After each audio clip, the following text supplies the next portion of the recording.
Bismillahirrahmanirrahim. Assalamualaikum warahmatullahi wabarakatuh. Alhamdulillah alladzi bi ni'matihi tatimmus shalihat. Allahumma shalli wa sallim ala Muhammadin wa ala alihi wa ashabihi wa man tabi'ahum bi ihsanin ila yaumiddin wa ba'd. Hadirun rahimani wa rahimakumullah. Sebagaimana yang telah kita ketahui bahwasanya perkara yang menjadi sebab tumbuhnya segala kebaikan, terhindarnya dari segala kejelekan adalah keimanan kepada Allah Subhanahu wa taala. Dan keimanan kepada Allah Subhanahu wa taala adalah rukun yang pertama dari rukun iman. Jadi keimanan kepada Allah meliputi keimanan terhadap rububiyahnya, bahwasanya Allah yang mencipta, menghidupkan, mematikan, memberi rezeki, membangkitkan dari kubur. Nah, ini semuanya adalah Allah Subhanahu wa taala dengan rububiyahnya. Kemudian sebagaimana yang sudah diketahui secara akal sehat, secara fitrah, kemudian Al-Qur'an menguatkannya sebagai hidayah agar tetap manusia di atas fitrahnya dan diutusnya Rasul. Zat yang memiliki sifat rububiyah adalah zat yang berhak untuk diberikan padanya peribadatan. Sehingga tatkala manusia memalingkan peribadatan kepada selain Allah, maka dia akan menjadi orang yang sangat bodoh dan sangat zalim. Karena sesungguhnya Allah telah memuliakan manusia, kemudian manusia menyembah kepada selain Allah yang itu adalah makhluk seperti dirinya. Maka di sini termasuk daripada keimanan kepada Allah, yaitu beriman kepada uluhiyahnya Allah SWT, yaitu Allah saja sebagai sesembahan yang benar, sedangkan yang lainnya adalah salah. Kemudian yang ketiga dari bagian keimanan kepada Allah, yaitu beriman kepada nama-nama dan sifat Allah Subhanahu wa taala. Jadi Allah Subhanahu wa taala memiliki nama yang indah dan bagus pada puncak keindahannya dan kebagusannya. Allah Subhanahu wa taala juga memiliki sifat-sifat yang agung dan mulia pada puncak kesempurnaannya. Tatkala manusia mengilmui keimanan kepada Allah, yang kandungan keimanan kepada Allah sebagaimana tadi disebutkan, maka dia akan mendapatkan segala kebaikan yang dia butuhkan untuk dia menjalani kehidupannya, karena dia berdoa kepada zat yang dia ketahui sifat-sifatnya, dan dia beribadah kepada zat yang memiliki rububiyah, sehingga apa yang dia jumpai dari kehidupan, ada susah, ada bahagia, ada gagal, ada berhasil, ada sekarang, ada ditunda, ada terakhir dan seterusnya, dari hal-hal yang sering membuat susah manusia di dalam menjalani waktu-waktu yang dia jumpai. Maka tatkala dia mengenal keimanan kepada Allah, hal-hal yang demikian ini menjadi petunjuk bagi hatinya, kemudian dia memahami apa yang terjadi tidak akan pernah lepas dari qada dan qadar Allah SWT. Kalau hadirun, insyaallah dalam kesempatan kita kali ini kita akan membahas pembahasan kelanjutan dari pembahasan kemarin, dan kita membahas lum'atul i'tiqad, yaitu bekal keyakinan. Jadi kita butuh bekal. Dan kemarin sudah kita bacakan penjelasan-penjelasan para ulama, kita hanya mencukupkan Al-Quran dan As-Sunnah dengan bimbingan Rasulullah yang telah mengamalkan agamanya, dipraktekkan oleh para sahabat yang telah mengamalkan agamanya dengan sempurna-sempurnanya, kemudian diajarkan oleh sahabat kepada generasi berikutnya, kemudian diterima dengan sempurna-sempurnanya, kemudian didakwahkan kepada generasi berikutnya, sehingga agama yang dulu pernah menjadi nikmat bagi penghulu umat ini masih terasa kenikmatannya sampai menjelang hari kiamat bagi mereka yang menjumpai keaslian-keaslian dari agama yang dulu pernah Allah wahyukan kepada nabinya dan diamalkan oleh para sahabatnya. Jadi dia mengetahui bahwasanya agama ini memang betul-betul masih terjaga, baik hurufnya, pemahamannya, praktek-prakteknya, kemudian manfaat-manfaatnya. Adapun di masa setelah qurun mufaddalah, yaitu qurun yang diutamakan, sebagaimana ucapan Rasulullah SAW, khairul quruni qarni, thumma alladhina yalunahum, thumma alladhina yalunahum. Sebagus-bagus masa adalah masaku, yaitu di masa sahabat, masa Rasulullah, maksudnya di sini para sahabat. Thumma alladhina yalunahum, kemudian masa berikutnya, yaitu masa setelah sahabat, yang disebut dengan masa tabi'in. Thumma alladhina yalunahum, kemudian masa setelahnya, yaitu para atba' at-tabi'in. Karena pada kurun ini mereka betul-betul masih belum banyak hal-hal yang menyusahkan mereka di dalam memahami dan mempraktekkan agamanya. Jadi agama ini mudah, kemudian kemasukan hal-hal yang bukan dari agama kemudian terasa sukar. Tetapi karena agama ini dijaga, sehingga ada para ulama yang menjelaskan ini loh, agama yang dulu dipahami oleh qurun mufaddalah seperti ini, kemudian ini yang dimasukkan ke dalam agama yang sebenarnya itu adalah bukan agama, dikeluarkan. Ini yang asli, ini yang masuk, kemudian yang masuk yang bukan dari agama kemudian dikeluarkan. Sehingga tatkala orang sudah mendapatkan dari ilmu agama yang asli, maka dia akan mendapatkan kekuatan-kekuatan yang lebih kuat lagi sebagai hamba Allah Subhanahu wa taala. Ya hadirun, kita masuk saja kepada pembahasan faslun fi dzikri ba'di ayatis sifat. Pasal di dalam menyebutkan atau di dalam penjelasan dari sebagian ayat-ayat sifat. Jadi ayat-ayat yang ada dalam Al-Quran yang menjelaskan sifat Allah SWT.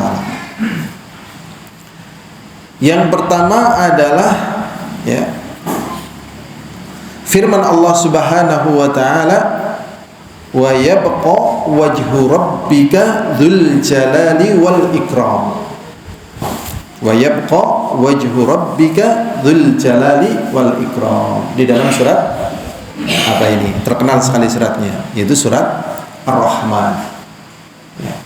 Allah Subhanahu wa taala mengatakan wa yabqa, dan yang tetap, yang tidak hancur. Jadi semuanya nanti hancur. Ya, hancur semuanya. Ya, bumi, langit-langit hancur semuanya. Memang Allah buktikan dihancurkan semuanya. Ternyata yang tidak hancur hanya wajah Rabbmu. Yang tidak hancur hanya wajah Rabbmu, Dzul Jalali wal Ikram, yang memiliki keagungan dan kemuliaan. Nah, ini. Jadi di sini, di dalam ayat ini adanya penyebutan wajah bagi Allah Subhanahu wa ta'ala. Maka karena Allah Subhanahu wa ta'ala menyebutkan wajah di dalam Al-Quran, kita menetapkan pula wajah bagi Allah. sebagaimana yang Allah Subhanahu wa taala tetapkan. Sehingga di sini dijelaskan menetapkan wajah untuk Allah taala ini berdasarkan pertama Al-Qur'an. Yang kedua berdasarkan hadis atau sunnah, dan juga berdasarkan ijma' para sahabat. Jadi para sahabat semuanya beriman dari sifat Allah, yaitu wajah. Nabi Muhammad SAW mengatakan, ini kita belajar ya tentang masalah sifat. Nabi Muhammad SAW mengatakan di dalam hadis Sa'ad bin Abi Waqqas, innaka lan tunfiq nafaqatan tabtaghi biha wajah Allah illa ujirta 'alaiha. Muttafaqun alaih. Rasulullah SAW mengatakan, sesungguhnya sekali-kali kamu tidak akan membelanjakan nafkah, ya, membelanjakan dari pembelanjaan untuk yang paling utama ya, untuk istri, untuk anak, ya, karib kerabat, untuk orang tua kita, karib kerabat, begitu. Tatkala engkau membelanjakan ini karena mengharap wajah Allah. Jadi mengharap apa? Wajah Allah. Ya. Jadi yang kita harapkan memang wajah Allah, begitu. Rasulullah SAW mengatakan, illa ujirta 'alaiha, kecuali pasti engkau mendapatkan balasan atas apa saja yang engkau nafkahkan. Ya. Yang dinafkahkan ya sebenarnya bukan hanya harta ya, ada mungkin tenaga, pikiran, kasih sayang, perhatian, begitu. Walaupun secara umum ya apa yang menjadi kebutuhannya. Berikutnya hadirin azani wa azakumullah, para sahabat telah ijma' menetapkan sifat wajah untuk Allah taala. Para sahabat sudah ijma', jadi tidak ada yang berbeda pendapat. Allah SWT memiliki wajah. Maka wajib bagi kita untuk menetapkan wajah bagi Allah. Wajib ya. Tanpa tahrif. Tahrif itu artinya merubah makna wajah ke makna yang lainnya. Atau tanpa taktil. Taktil itu menolak. Wah, nggak mungkin Allah punya wajah. Padahal di dalam Al-Quran Allah menetapkan wajah. Di dalam hadis Rasulullah mengatakan wajah bagi Allah, ditolak taktil. Nah ini enggak boleh. Wala takyif. Kita juga boleh mentakyif. Wajah Allah sih kayak apa ya? Paling wajah Allah kayak kain gitu. Itu namanya apa? Takyif. Jadi membagaimanakan dengan sesuatu yang tidak ada, namanya takyif. Kemudian yang keempat, wala tamtsil. Wajah Allah ya kayak wajah dewek. Jadi menggambarkan wajah Allah dengan sesuatu yang ada. Ini namanya apa? Tamtsil. Tamtsil itu artinya menyerupakan. Jadi menyerupakan itu ini ada, diserupakan dengan yang ada, namanya tamtsil. Kalau takyif menyerupakan tapi tidak ada, membagaimanakan. Kalau taktil, nggak mungkin Allah punya wajah. Kalau Allah punya wajah kan berarti sama saja kita menyamakan diri kita dengan, menyamakan Allah SWT dengan kita, nggak mungkin. Begitu. Tanpa tahrif. Maksudnya wajah Allah itu kan pahala. Jadi kita kalau beribadah kepada Allah hanya mengharapkan wajah Allah, artinya kita mengharapkan pahala dari Allah, mengharapkan surga. Itu namanya apa? Tahrif. Ya benar kalau kita beribadah kepada Allah mengharapkan pahala, mengharapkan surga. Tetapi di antara nikmat surga yang paling tinggi adalah melihat Allah SWT yang paling tingginya.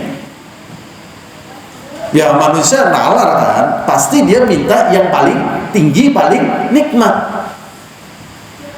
Yang namanya manusia mengeluarkan nafkah untuk istri, untuk anak dan sebagainya, kadang berat atau sangat berat, kadang gitu. kadang berat atau sangat berat, kadang sangat berat, boro-boro untuk istri, untuk anak, untuk dirinya sendiri cukur kadang sampai telat kok. Eman-eman, aduh urung cukur urung apa sih, eman-eman kisah harus mepedil tidak disambung lah, ya kan, wis mak urung alah ya gawa godokan gendang gitu. Tuker mas benang padang orang ngirit gitu, untuk dirinya ngirit, coba bayangkan, padahal kan wajib juga memberikan nafkah untuk dirinya sendiri. Nah, ternyata untuk istri dan sebagainya kadang berat dan kadang sangat berat. Wah, nyekolah bocah baiknya mumet. Misalnya gitu kan. Wislah lillahi ta'ala udah misalnya. Nah, ini nafkah. Kenapa kamu lakukan yang berat-berat itu? Apakah kamu berharap surga? Apakah kamu berharap? Enggak. Saya berharap dengan yang lebih besar lagi, yaitu apa? Wajah Allah. Berarti di sini wajah memang wajah. Ya. Berikutnya, fahuwa wajhun hakikiyun yaliku billah. Maka tatkala Allah SWT menyebutkan di dalam Al-Quran tentang wajahnya, dan Rasulullah menyebutkan di dalam hadis yang sahih tentang wajah Allah, ya wajah yang hakiki sesuai dengan keagungan dan kemuliaan Allah dan berbeda dengan makhluk. Sudah selesai. Jadi mengharapkan wajah Allah, ya wajah Allah. Lebih besar mana pahala dengan surga? Surga, pahala, wajah Allah misalnya. Lebih tinggi mana? Wajah Allah. Ya, mesti orang milih wajah Allah. Sudah, kita lanjutkan lagi. Waqad fasara ahlu taktil bithawab. Dan sungguh orang-orang yang suka menolak ayat atau hadis itu tidak mau mengartikan wajah Allah dengan wajah, tapi ditolak dan mereka mengartikannya dengan pahala. Ya, dengan apa? Pahala. Nah, para sahabat itu tidak ada yang memahami wajah itu dengan pahala. Karena adakah di antara manusia yang lebih pintar bahasa Arabnya daripada para sahabat dari Rasulullah? Ada nggak? Ya enggak lah. Lebih pintar bahasa Arabnya dibandingkan Allah? Ya enggak lah.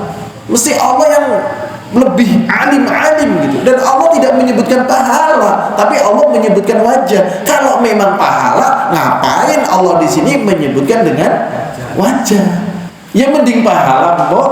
Nah, tatkala dia menolak seperti itu, kayak lebih pintar kan Allah gitu loh. Nah, itulah hakikat daripada keimanan. Makanya iman itu imanan tasdiqon wa taslima. Iman tasdiqon membenarkan, wa taslima wong nang ayate be kaya kuwe ya wis kaya kuwe bae. Nah, kaya kuwe bae itu di dalam bahasa hadisnya amiruha kama ja'at. Ya wis kaya kuwe bae, kaya sinan Al-Qur'an. Bahasa hadisnya gimana Mas Frendika? Amiruha kama ja'at. Jadi bahasanya bahasa akrab, mau bahasa Arab dewek sing urung ke kenal, ya kan? Sudah, kita lanjutkan. Jadi yang pertama dalam pembahasan kita ini, kita tetapkan wajah untuk Allah Subhanahu wa ta'ala. Wa naruddu 'alaihim bima sabaqa fil qaidah ar-rabi'ah, dan kita bantah ucapan mereka ya pada kaidah yang keempat. Ya, yang pertama menyelisih Al-Qur'an. Yang kedua menyelisihi pangandikannya Rasul dan dipahami oleh para sahabat. Yang ketiga, mereka ngomong wajah dengan pahala itu nggak ada dalilnya dari Al-Quran dan As-Sunnah. Satu sifat yang kita bahas yaitu wajah. Berikutnya lah hadirin azani wa azakumullah. Ya. Kita lanjutkan ayat sifat yang kedua, yaitu firman Allah SWT, bal yadahu mabsutotan. Bahkan kedua tangan Allah itu keduanya terbuka. Jadi ini sebenarnya bantahan Allah kepada orang Yahudi, ya, bahwasanya mereka mengatakan tangan Allah itu terbelenggu. Bal yadahu maghlulah. Bahkan tangan Allah terbelenggu. Maksudnya Allah itu bakhil, pelit, begitu. Ya, jadi mereka sudah mengatakan Allah itu apa? Pelit. Lah Allah membantah, bal yadahu mabsutatan, bahkan tangan Allah terbentang. Nah, kemudian dari sisi yang lain yang kita bahas yaitu tentang ayat sifat, di sini ditetapkan sifat tangan bagi Allah Subhanahu wa taala. Pengajian kayak gini nih mandan asing ya. Orang pati yang kenal gitu. Padahal ini termasuk pembahasan yang paling dasar. Rukun iman dasar nopo mandan adom. Dasar lah, harus menguasai. Ternyata pembahasan seperti ini jarang. Padahal kita harus kuasai. Ya, harus kita kuasai. Karena kalau kita membaca Quran atau membaca hadis, kadang ketemu dengan ayat-ayat semacam ini. Tatkala kita tidak tahu bagaimana memahami ayat-ayat sifat ini, berarti kita menafsirkannya salah. Jadi di dalam sisi yang lain, ini termasuk kaidah penafsiran di dalam Al-Quran ataupun di dalam Al-Hadis tatkala menjumpai ayat sifat. Berikutnya hadirin azan wa azakumullah. Di sini dijelaskan dua tangan termasuk dari sifat Allah yang tetap secara Al-Quran dan hadis serta ijma' salaf. Ya tentunya kita nggak bisa membagaimanakan, tidak bisa menyerupakan dengan makhluk. Ya, kita juga tidak boleh menolaknya. Kita juga tidak boleh mengartikan dengan arti lain, tidak boleh. Ya sesuai dengan keagungan dan kebesaran Allah. Ya. Dan kedua tangan Allah semuanya kanan. Ya, kedua tangan Allah semuanya kanan. Dan kita tidak boleh membagaimanakan si kepriwe, jangan. Loh, paling nggak boleh, pasti berbeda ya. Loh, maksudnya kan wah, nggak boleh juga. Ya, menolaknya juga nggak boleh. Allah Subhanahu wa taala ya mengatakan tadi di dalam firman-Nya bal yadahu mabsutatan. Kemudian Nabi Muhammad SAW mengatakan ya di dalam Sahih Bukhari, Sahih Muslim, Sunan Tirmidzi dan Ibnu Majah. Ini Rasulullah SAW mengatakan yaminullahi mal'a, tangan kanan Allah itu penuh. Ya. La yughiduha nafaqah, tidak memberatkan bagi Allah nafaqah. Coba siapa yang bisa menghitung makhluknya Allah? Coba ada nggak? Nggak bisa lah, ya bisa nggak? Nggak bisa, karena di tubuh kita juga banyak makhluknya kan, ada bakteri, ada macam-macam, apa cacing dan sebagainya, mungkin ada virus barangan ya kan, wah kayak banget dan sebagainya.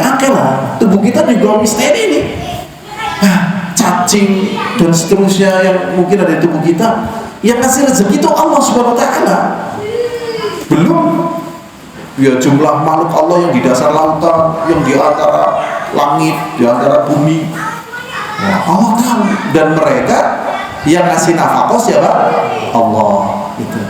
Berapa jumlah bayi-bayi yang sudah ditiupkan ruhnya, dia butuh makanan dari plasenta itu, ya kadar gizinya gimana, itu Allah tahu. Jadi agung sekali. Agung sekali. Dan Rasulullah mengatakan tangan kanan Allah itu penuh, tidak memberatkan Allah untuk memberikan nafkah. Tidak. Jadi Allah nggak berat. Sahaul lail wan nahar. Allah itu dermawan siang dan malam. Ya. Malam ada rezeki, siang juga ada rezeki. Dan di antara rezeki manusia di antaranya apa? Kesel. Ya kan? Nek kesel terus apa? Turu. Lah, nek kesel orang turu-turu kepriwe jajan? Ya, stres. Kerja orang kesel-kesel kepriwe jajan? Aku kerja kan esok, ngantekan esok mana kurung kesel. Nah, ya kan?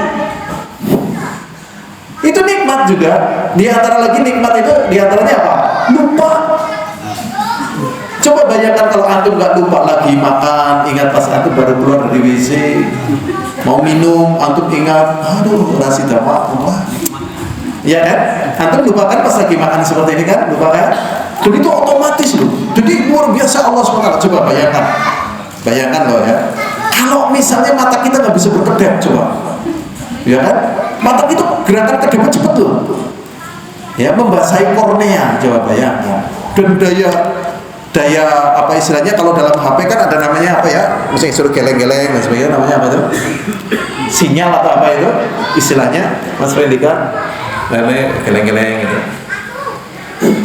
Masa nggak tahu Mas Frendika apa itu istilahnya, respon apa ya atau apa, coba bayangkan. Ini kan ya Allah, tubuh kita punya respon, punya apa istilahnya ya, bukan respect lah ya, punya apa itu lah kayak gitu itu ya istilah mereka itu, ya kan? Itu bahkan otomatis coba mata kita, coba ya kan, gerakan mata kita. Coba antum merem ya, merem semerem-meremnya, antum ambil gelas, antum minum, coba kesasar ke telinga nggak? Nah, enggak kan? Iya, hidung ya, nggak mungkin kan?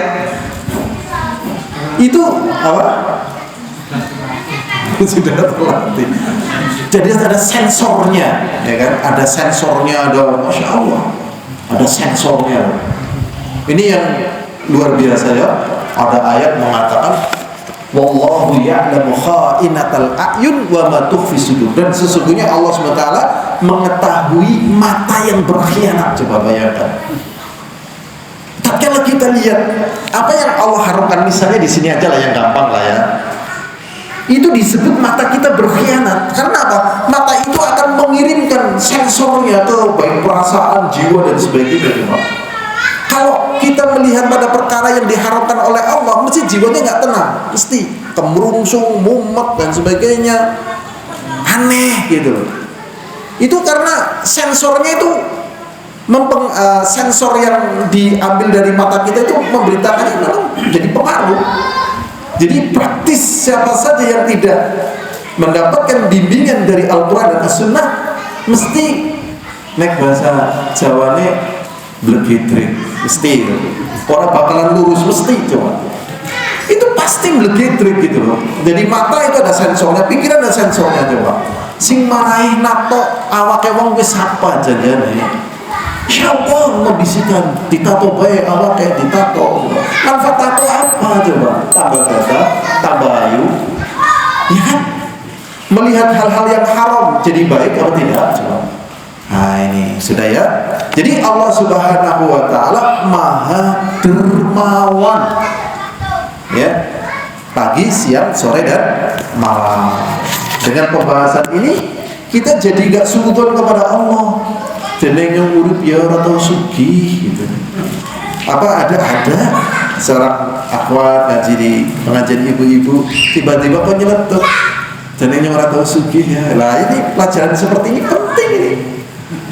Pokoknya kalau ada gersula-gersula yang dikuatkan adalah ngaji tauhid. Biar hancur gitu loh. Ya, persepsi yang memudoroti kita itu biar hilang dengan ilmu yang kita belajar. Berikutnya ila qaulihi biyadihil ukhra al-qab yarfa'u wa yarfa'. Dan di tangan Allah yang lainnya digenggam, diangkat dan diturunkan. Hadis ini riwayat Muslim dan Bukhari. Ya. Berikutnya, dan salaf para sahabat itu ijma. Ijma itu artinya sepakat. Ya. Kenapa yang disebut dengan sepakat ini adalah salaf? Ya memang masih memungkinkan mereka ketemu. Selain daripada mereka ya ada kitab namanya ijma'at. Ijma'at itu adalah kitab-kitab yang isinya ijma' begitu. Ijma'at namanya. Tapi kenyataannya ya ada yang khilaf di situ. Ya, kenyataannya ada yang khilaf di situ. Lah, yang betul-betul ijma' ya itu para sahabat. Karena memang masih diketahui, masih terkontrol. Nah, ini salaf ijma'.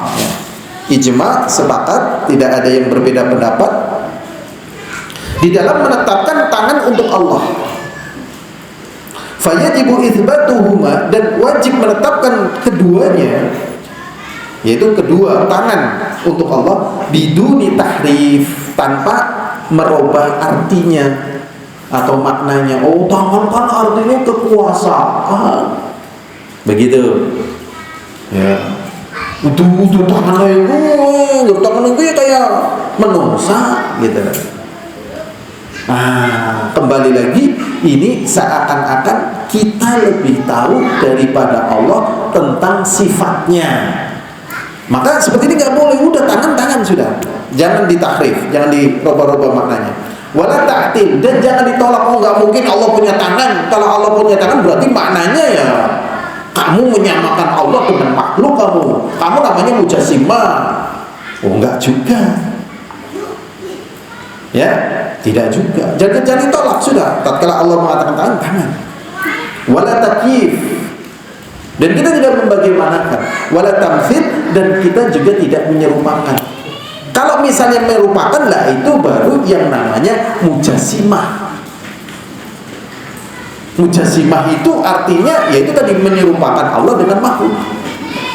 Barang siapa yang menyamakan sifat-sifat Allah dengan makhluk, maka dia beribadah kepada patung.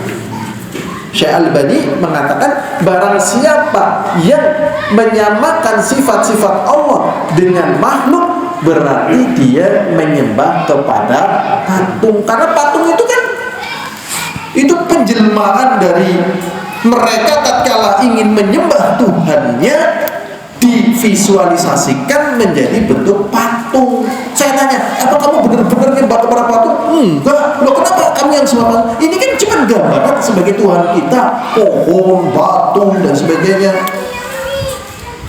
Jadi hakikatnya mereka tidak menyembah ke benda itu, tapi benda itu sebagai bentuk visualisasi. Jadi tatkala misalnya menyamakan dengan makhluk, sama saja menyembah kepada patung. Berikutnya, dan barang siapa yang menolak sifat-sifat Allah, Allah menyebutkan tangan, wajah, oh ya orang mungkin.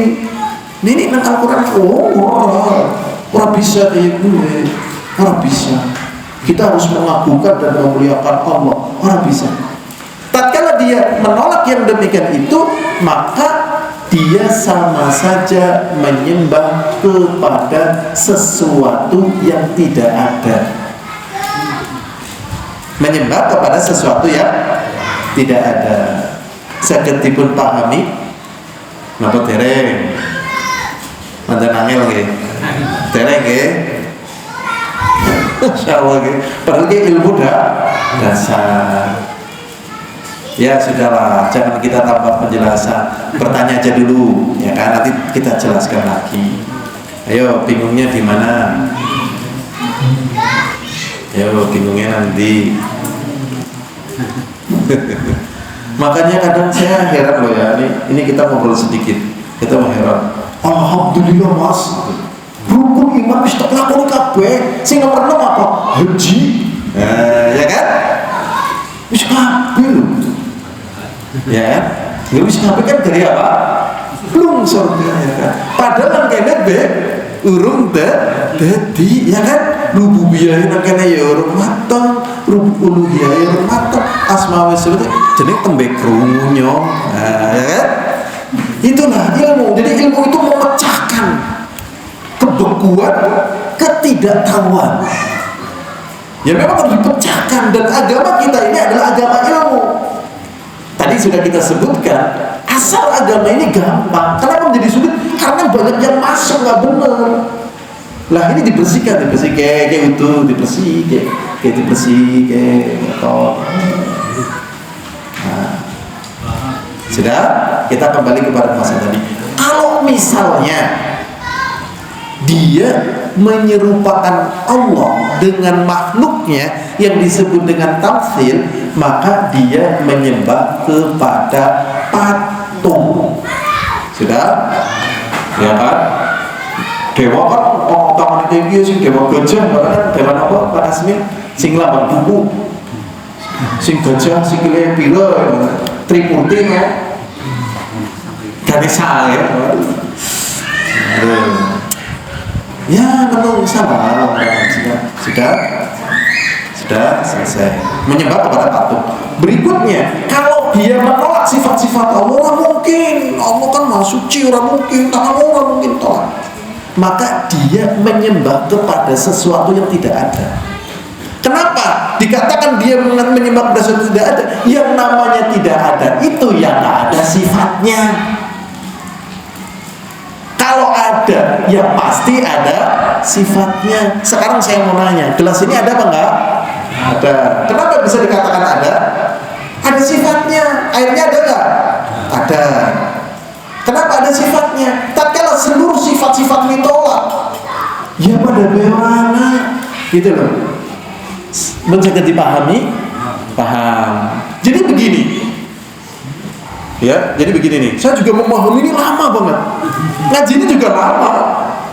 Ya, ngaji ini lama, nggak sehari dua hari, nggak setahun, itu lama, bener-bener lama gitu loh.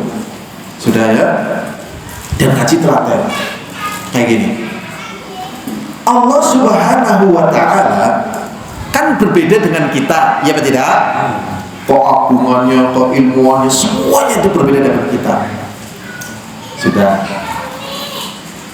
Sekarang tatkala Allah ingin menjelaskan tentang dirinya, tentang nama-namanya, dengan tentang sifatnya, itu dengan sesuatu yang mungkin kita mudeng atau dengan sesuatu yang kita tidak mudeng.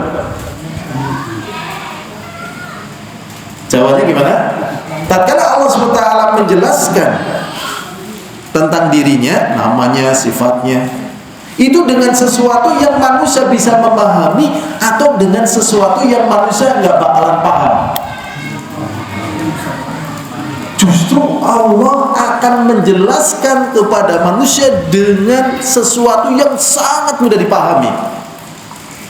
Sudah? Tetapi setelah manusia itu paham karena Allah berbeda dengan makhluk, baru dibawa kepada keagungan dan kemuliaan Allah yang berbeda dengan makhluknya, gitu loh. Sakit pun dipahami? Sakit mbak? Sakit. Contoh gitu, padahal ini pelajaran udah semuanya. Kita ngajinya pelan-pelan aja lah ya. Namanya aja pengajian umum ya kan. Kalau santri ya beda lagi ngajarnya. Contohnya, kita punya kasih sayang nggak? Kita loh, punya kasih sayang nggak? Punya. Seorang ibu kepada anaknya punya kasih sayang atau tidak? Punya. Nah, bagaimana kasih sayang Allah kepada hambanya? Apakah sama dengan kita? Tidak. Nah, tentunya lebih-lebih. Kita kembali ke pembahasan sini. Sudah? Jadi di sini Allah Subhanahu wa Ta'ala menetapkan untuk dirinya memiliki kedua tangan. Wala takif wala tamthil wa huma yadani haqiqatan lillahi ta'ala, dan itu ya tangan yang hakikat bagi Allah yang sesuai dengan keagungan Allah SWT. Wa qad fasarahuma ahlu taktil, dan sungguh telah menafsirkan ahlu taktil, yaitu orang-orang yang suka menolak sifat-sifat Allah, ya, mereka tidak mau mengatakan tangan dari Allah, tetapi mereka mengatakan itu dengan nikmat atau mengatakan dengan kudroh, kekuasaan, ataupun yang semisalnya. Maka ya kita bantah. Pertama ya tadi ya seperti pembahasan yang sudah lewat, menyelisih Al-Quran, menyelisih hadis, dan juga tidak ada jalannya. Ya hadirun a'azani wa a'azakumullah. Berikutnya Allah Subhanahu wa taala berfirman, ya, ma yamna'u tafsiruhuma bidzalika qat'an kaqali ta'ala. Dan ini ada ayat yang betul-betul mematahkan penafsiran ahlu taktil tatkala mereka tidak mau mengatakan tangan Allah dengan tangan yang sesuai dengan keagungan dan kemuliaan Allah, tapi dengan nikmat, dengan kekuasaan dan yang lain.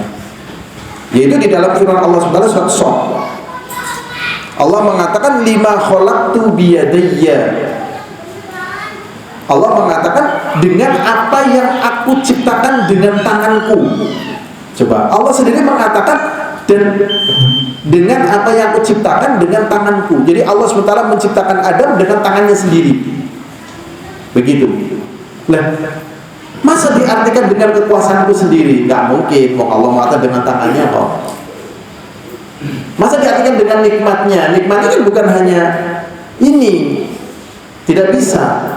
Ya, tatkala Allah mengatakan dengan tegas lima khalaqtu biyadayya, ya tidak mungkin ditafsirkan dengan yang lainnya. Nah, terus mau gimana? Mau ditolak? Kan nggak mungkin. Allah mengatakan dengan apa yang aku ciptakan dengan tanganku.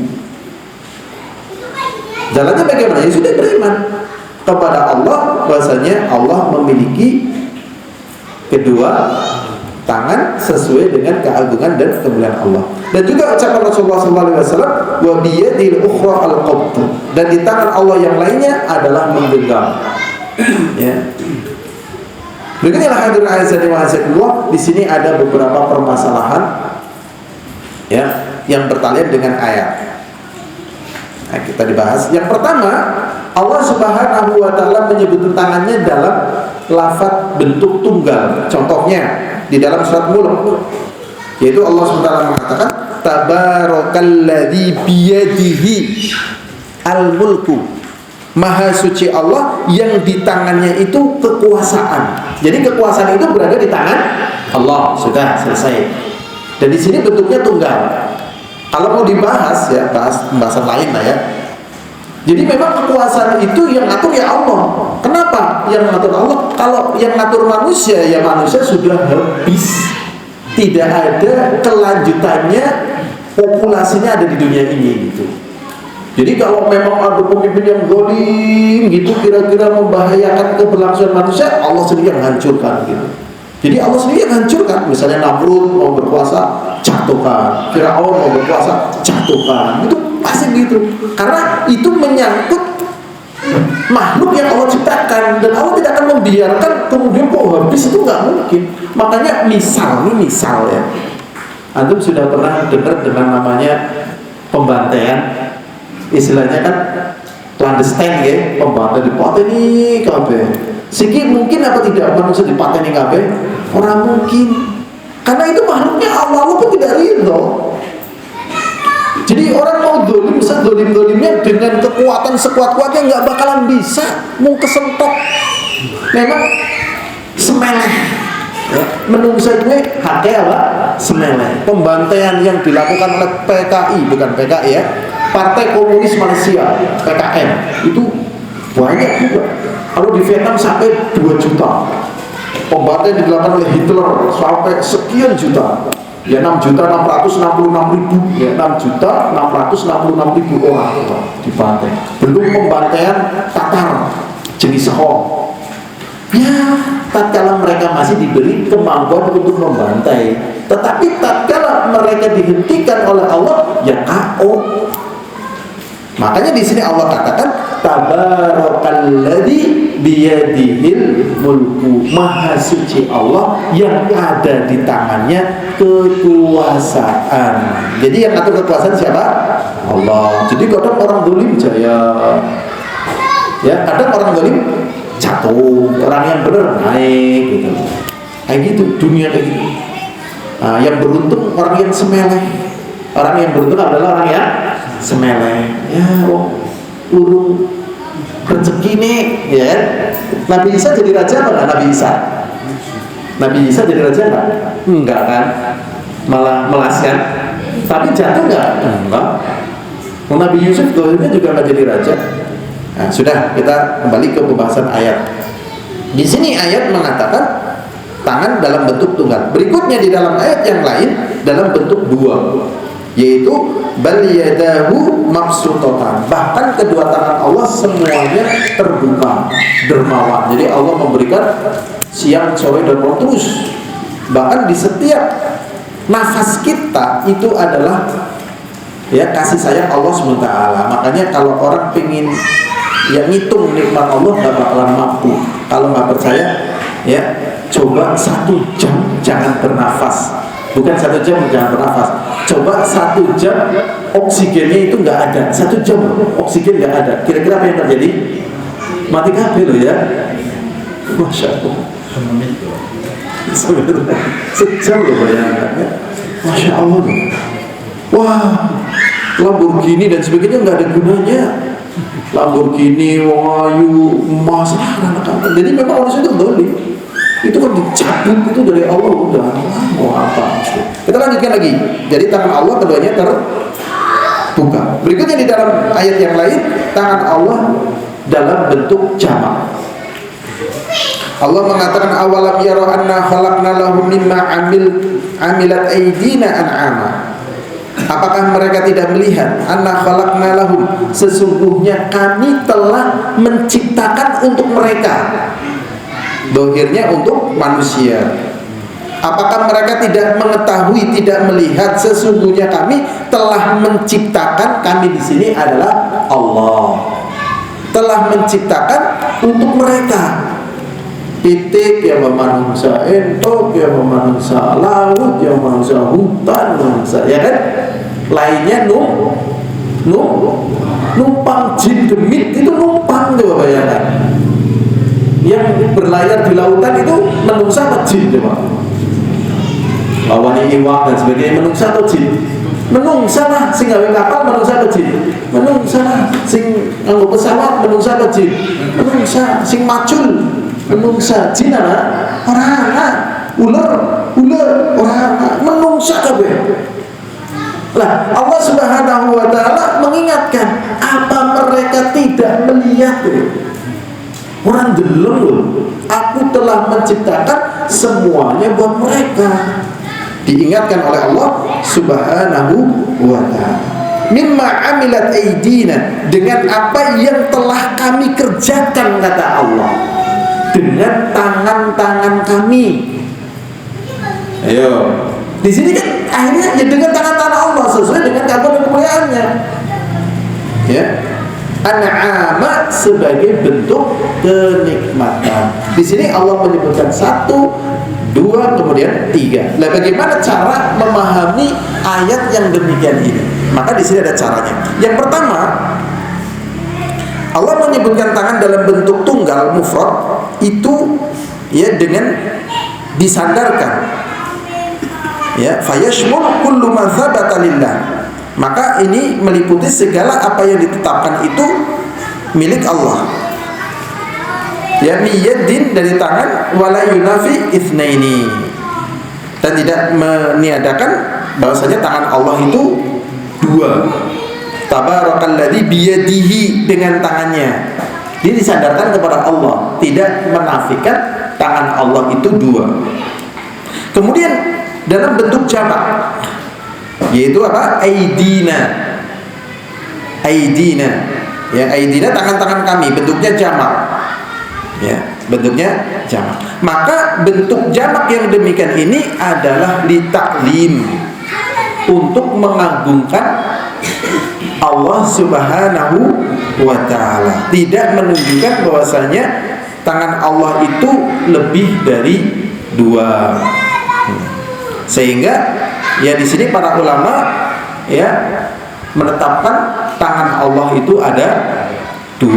Adapun ayat yang menunjukkan 1, 2 dan jamak tadi sudah dijelaskan. Kalau 1 memang disandarkan kepada Allah, kalau 2 nggak dibahas. Adapun jamak itu untuk mengagungkan Allah Subhanahu wa ta'ala.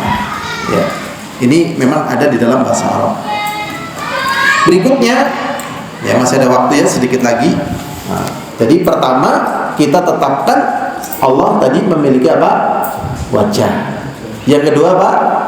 Tangan. Yang ketiga nafas. Ya, nafas. Ya, nafas bahasa kitanya apa ya? Diri ya, diri. Menetapkan adanya nafas bagi Allah Subhanahu wa ta'ala. Allah Subhanahu wa ta'ala mengatakan ya di dalam surat Al-Maidah 116, yaitu ya, kataba rabbukum ala nafsi rahmah. Allah Subhanahu wa ta'ala mengatakan telah mewajibkan Rob kalian. Jadi Rob kalian telah mewajibkan Kepada siapa? Ala nafsihi, kepada dirinya sendiri. Apa yang diwajibkan oleh Allah sebagai Rabb kita kepada dirinya sendiri, yaitu apa? Kasih sayang. Jadi jangan sampai ada suudzon kepada Allah kalau Allah nggak sayang. Makanya Allah mengatakan wala taqtulu anfusakum innallaha kana bikum rahima. Dan janganlah kalian bunuh diri. Sesungguhnya Allah terhadap kalian itu sayang. Ya kan? Jadi tahan. Jadi digali rasa ya perhatian Allah terhadap diri kita sehingga jangan sampai putus asa. Dan Allah mewajibkan atas dirinya sendiri itu kasih sayang. Kataba rabbukum ala nafsihi rahmah. Sehingga ini ditetapkan secara Al-Quran, hadis dan juga ijma. Dan juga firman Allah SWT ya. Ini kisahnya tentang masalah pertanyaan Allah kepada Isa alaihissalatu wassalam. Jadi Nabi Isa itu diibadahi, ya apa tidak? Nabi Isa diibadahi. Nah, akhirnya ditanya oleh Allah, wahai Isa, apakah kamu yang memerintahkan manusia itu menyembah dirimu dan ibumu? Begitu ditanya Nabi Isa. Akhirnya Nabi Isa berlepas diri dari orang-orang yang menyembah dirinya dan menyembah ibunya. Di dalam Al-Quran Allah mengatakan, ta'lamu ma fi nafsi ya Allah, engkau tahu apa yang ada pada diriku. Maksudnya aku tidak mungkin mengajak manusia untuk menyembah diriku atau mengajak manusia untuk menyembah ibuku, begitu. Gak mungkin. Engkau tahu ya Allah apa yang ada pada diriku. Kemudian Nabi Isa mengatakan wala a'lamu ma fi nafsik, dan aku tidak tahu apa yang ada pada dirimu. Di sini ditetapkan nafas bagi Allah Subhanahu wa taala. Pemahaman kayak gini memang telaten, tapi harus dipahami. Kemudian pada ayat ini yang mewajibkan rahmah pada diri Allah itu siapa? Yang mewajibkan pada diri Allah kasih sayang itu siapa? Allah sendiri kepada dirinya. Dan banyak hal-hal yang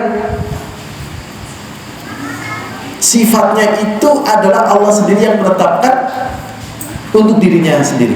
Seperti misalnya wa kana haqqan alaina nasrul mu'minin, dan bahwasanya wajib bagi kami, kata Allah, menolong kaum mukminin. Jadi kaum mukminin pasti akan ditolong, ya pasti ini. Dan Allah mewajibkan akan menolong kaum mukminin. Siapakah yang mewajibkan Allah untuk menolong kaum mukminin? Allah sendiri. Adapun tugas kaum mukminin yang menjalankan keimanannya, begitu. Berikutnya lagi hadirun azani wa azakumullah. 10 menit lagi selesai. Dan juga di dalam doa Nabi Muhammad SAW, Subhanallah wa bihamdih. Udah pernah dengar doa ini? Subhanallah wa bihamdih. Maha suci Allah, ya, dan maha terpuji Allah. Adada khalqih. Jadi Allah maha terpuji, maha suci sebanyak jumlah makhluknya. Ini doa-doa kayak gini kan luar biasa loh. Jadi kalau kita lihat misalnya orang mengatakan, ini zaman dulu ya, 1.000.000 untel-untel gitu. Udah pernah dengar 1.000.000 untel-untel? Ini untuk menggambarkan bilangan yang sangat banyak, ya atau tidak? Bagus nggak kata-kata 1.000.000 untel-untel? Lemah lah. Tapi kalau kita katakan seperti dalam doa Rasulullah, adada khalqih, maha suci Allah, maha terpuji Allah sebanyak jumlah makhluknya. Lah bintang aja kita hitung jumlahnya berapa coba? Orang bisa kan? Bintang, keteng, cepung, susu melik, petik, welut, gula. Sedunia ini berapa jumlahnya ya kan? Bakteri, virus, ya. Jenisnya orang-orang ngerti. Nah, Allah maha terpuji sebanyak jumlah makhluknya. Ini kan cekak aus. Nah, bahkan super cekak dan super aus begitu. Makanya kalau orang belajar agama dengan benar, dia akan paham tentang hakikat cekap dan awas tadi. Ada satu kritik pendidikan ini kalau menurut saya salah ya. Tapi kemarin ada yang memahaminya agak sopan gitu ya. Di antara bentuk pendidikan rendah adalah menghafal. Nah, pendidikan Islam kan kebanyakan hafal ya kan, Quran, hadis dan sebagainya gitu. Alhamdulillah kok dilarikan gitu loh, tidak kepada agama. Nah, diberikan agama bahaya loh. Karena di agama kita hafal, Quran dihafal, hadis dihafal gitu. Dongan-dongan dihafal ya kan. Alhamdulillah dilarikan ke matematika dihafal, fisika dihafal. Nah, nanti yang tinggi itu kalau kita istilahkan ya dengan kreativitas. Jadi kenapa kok mobil bisa terbang gitu misalnya, itu kreativitas. Dan bagaimana mobil bisa terbang bahkan bisa nguret di tanah ya kan? Kalau sekarang yang ada kan mobil bisa berjalan di air, bisa terbang, tapi mobil bisa nguret di tanah sudah ada? Belum kan? Sing bisa nguret di tanah siapa? Cacing malah. Ini ilmuwan belum menemukan teknologi mobil nguret nang tanah. Kasih kalah karo cacing. Kadang manusia kan bukan nguret gitu, misalnya nguret, penjebualan banyak gitu kan. Nah, sudah ya. Ini dilarikan ke situ sudah. Itu pendidikan tinggi, ya, masalah ekonomi, masalah bisnis dan sebagainya, kreativitas gitu, meneliti dan sebagainya itu tinggi. Kalau apa rendah. Kenapa? Kalau ini dilarikan ke agama berbahaya, ini dihafal Quran, dihafal. Ketahuilah, para ulama membimbing, ya, bahkan Rasulullah membimbing, para sahabat membimbing. Hafalan tersebut itu dalam keadaan setelah faham. Jadi faham, maksudnya begini, bukan hafalan dengan kebodohan, enggak. Kalau memang hafalan dengan kebodohan, enggak bakalan Rasulullah kemudian, ya, Rasulullah kan pendatang baru. Sudah ada Yahudi, sudah ada Nasrani. Dengan tempo yang lama, coba bayangkan bisa bahkan menjadi agama yang pernah bertahta di dunia ini. Kita lanjut di sini. Jadi Maha Suci Allah dan Maha Terpuji sebanyak jumlah makhluknya. Berikutnya waridho nafsih, dan keridhaan dirinya. Ini termasuk doa zikir pagi petang ya kan. Tatkala kita memahami tentang nafas Allah, ini maknanya jadi besar.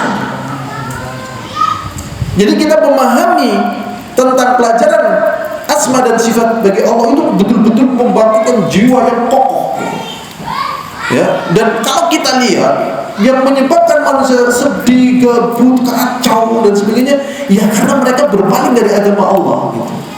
Mereka memburu sesuatu yang menjadikan mereka susah sendiri. Nah, zikir ini diantaranya waridho nafsi, dan keridhaan Allah. Nah, kalau Allah sudah ridho, ya sudah, ya, surga dalam keadaan tidak ada yang mampu menolong, Allah tolong gitu, ya kan? Kalau Allah sudah ridho loh, coba kita nyedot laut loh, berapa hari kira-kira nyedot laut pertanaman kita sedot loh pakai diesel, berapa hari kira-kira?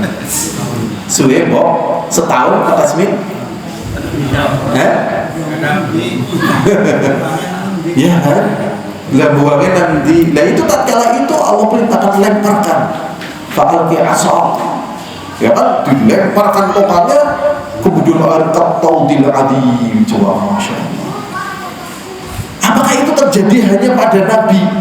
Dalam, ya kalau kasus itu iya, tetapi keagungan Allah SWT yang terjadi pada Nabi saja tidak. Banyak orang Rasulnya dibuktikan oleh Allah, seperti kisah tiga orang yang masuk ke dalam gua, ya kan, karena Allah ridho.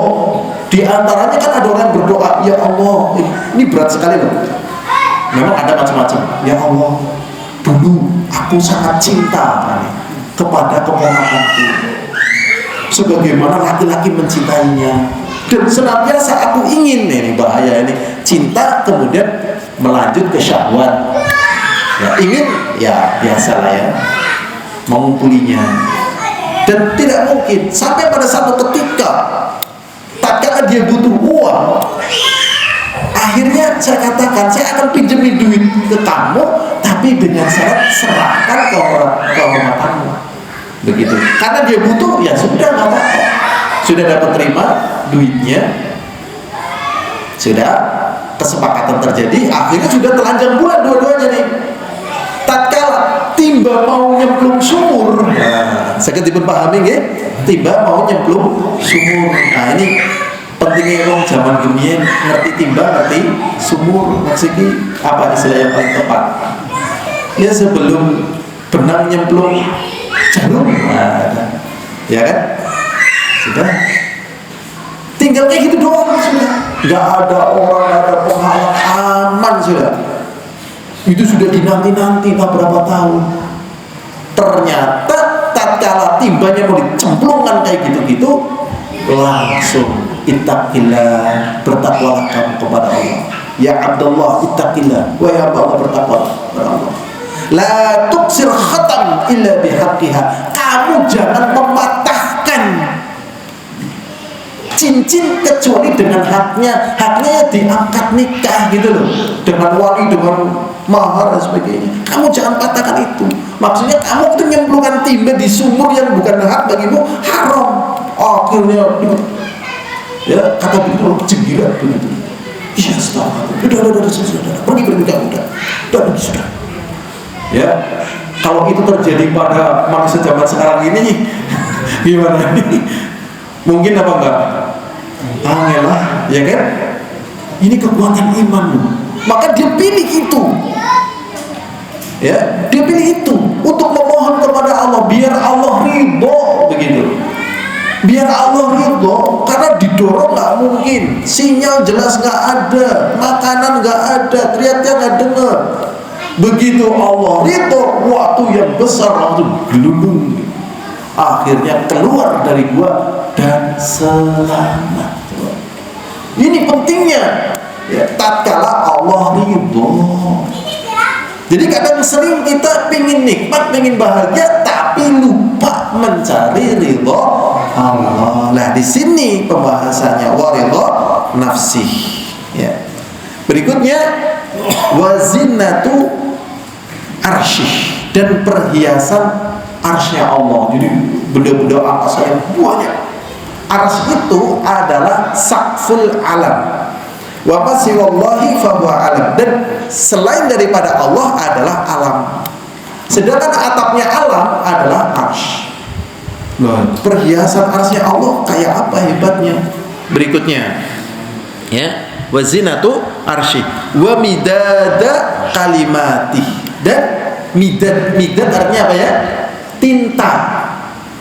Tinta dari kalimatnya Allah.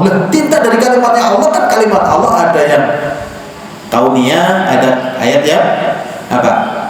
Yang ya tilawah ya, Qur'aniyah dengan kauniyah. Ini ayat-ayatnya Allah banyak sekali. Nah, itu dengan doa itu akhirnya agung. Tetapi yang dibahas di sini yaitu kata waridho nafsih, dan keridhaan diri Allah sesuai dengan keagungan dan kemuliaan Allah. Ini saja yang bisa kita pelajari dalam kesempatan kali ini. Kita membahas 3 dari sifat Allah yang ada dalam Al-Quran dan Sunnah. Yang pertama wajah, yang kedua tangan, kemudian yang 3 nafas. Ini saja, semoga bermanfaat, semoga keimanan kita bertambah. Ya, pengetahuannya tentang keimanan. Sebelum kita tutup, mungkin ada pertanyaan. Kalau ada pertanyaan yang kita akhiri. Ada? Nggih, Pak. Moga, Pak.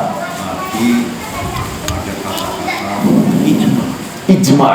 Ijma itu diterangkan sepakat. Betul. Bahkan saya tanyakan di lain ijma adalah jumhur. Apa itu jumhur? Jadi itu memang istilah-istilah yang sering dipakai di fikih. Walaupun ini pembahasan akidah. Jumhur secara bahasa artinya mayoritas. Jadi kadang para ulama-ulama fikih mengatakan jumhur, ya, jumhur.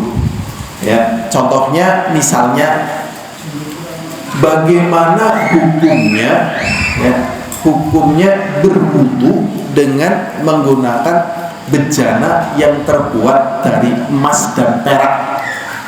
Gitu. Di situ dijelaskan jumhur berpendapat haram. ya haram. Jumhur mayoritas para ulama fikih menyatakan haram dan wudunya tidak sah. Itu jumhur mayoritas. Ternyata yang rajih, yang benar itu bukan jumhur malah. Ya. Para ulama yang lain mengatakan dia menggunakan tempat wudhu yang terbuat dari emas dan perak, hukumnya adalah berdosa bersamaan dengan wudhunya itu sah. Dan jadi jumhur artinya adalah mayoritas begitu. Ada lagi mungkin? Tidak ada. Ini saja, semoga bermanfaat. Apabila ada kata-kata yang kurang berkenan, ala minkum. Walhamdulillahalamin.